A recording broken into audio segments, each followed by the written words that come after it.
नमस्कार दोस्तों, बोधि things best channel में आपका दिल से स्वागत है। सही कहा है किसी ने, चिंता और चिता में सिर्फ एक बिंदु का फर्क होता है।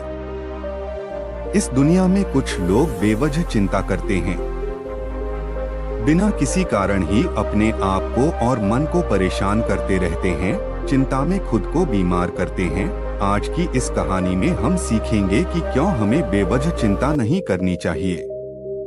एक गांव में एक किसान था जिसे एक बहुत ही बुरी आदत लग चुकी थी, और वह आदत थी बेवजह चिंता करने की। वह हर समय किसी न किसी चीज की चिंता करता ही रहता।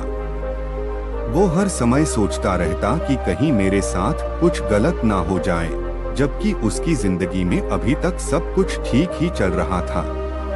उसके पास एक बड़ा सा खेत था जिसमें अच्छी खासी फसल हो जाती थी। खेती करने के लिए 2 बैलगाड़ियां थी, एक अच्छा घर था, एक पत्नी और 2 प्यारे बच्चे थे। लेकिन फिर भी वो किसी न किसी अनहोनी के बारे में सोचकर बेवजह चिंता करता रहता। कभी सोचता कि अगर मेरी फसल में कीड़े लग गई तो क्या होगा, अगर आवारा पशुओं ने फसल को बर्बाद कर दिया तो क्या होगा, अगर सूखा पड़ गया या अत्यधिक बारिश हो गई तो मेरी फसल खराब हो जाएगी।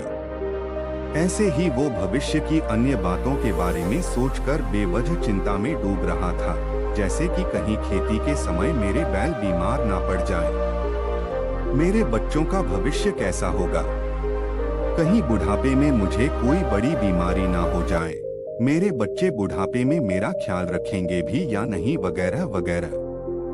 अपनी इस लगातार बेमतलब चिंता करने की आदत की वजह से वह और परेशान रहता था, और अब उसका किसी भी काम में मन भी नहीं लगता था।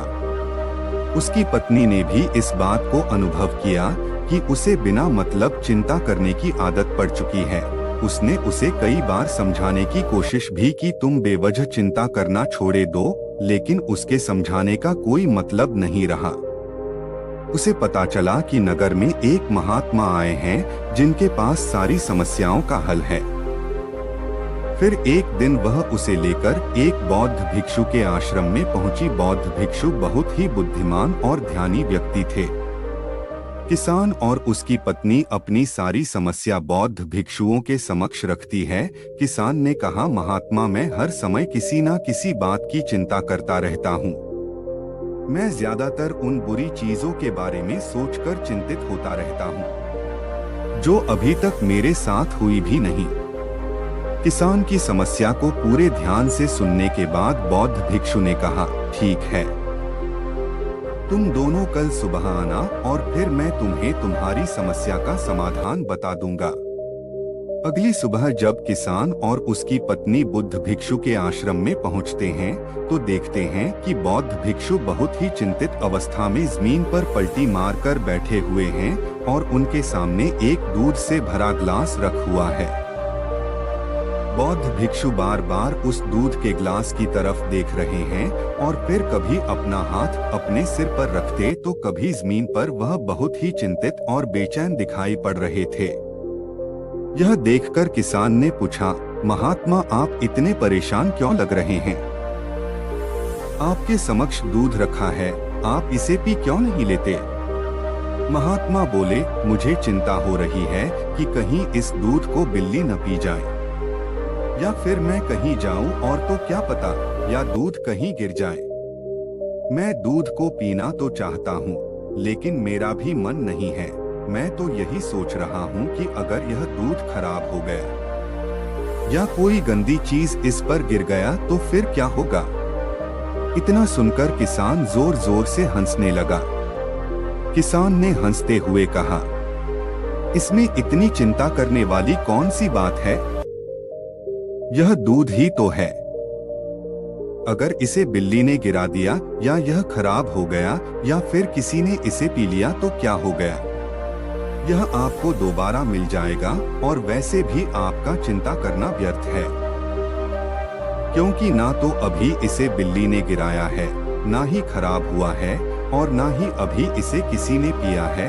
और हो सकता है कि भविष्य में ऐसा हो भी ना। किसान के मुंह से यह बातें सुनकर बौद्ध भिक्षु मुस्कुराए और बोले, मैं भी तो तुम्हें यही समझाने का प्रयास कर रहा हूँ कि भविष्य की उन घटनाओं की चिंता करना व्यर्थ है जो अभी हमारे साथ हुई ही नहीं, और बहुत बड़ी संभावना है कि वह कभी होगी भी नहीं, और अगर होगी तो जिस चीज को तुम एक बार हासिल कर सकते हो उसे तुम दोबारा भी हासिल कर सकते हो, और अगर नहीं कर पाए तो कोई बात नहीं, क्योंकि समस्याओं के आने के साथ ही उन समस्याओं का सामना करने की हिम्मत भी अपने आप ही आ जाती है।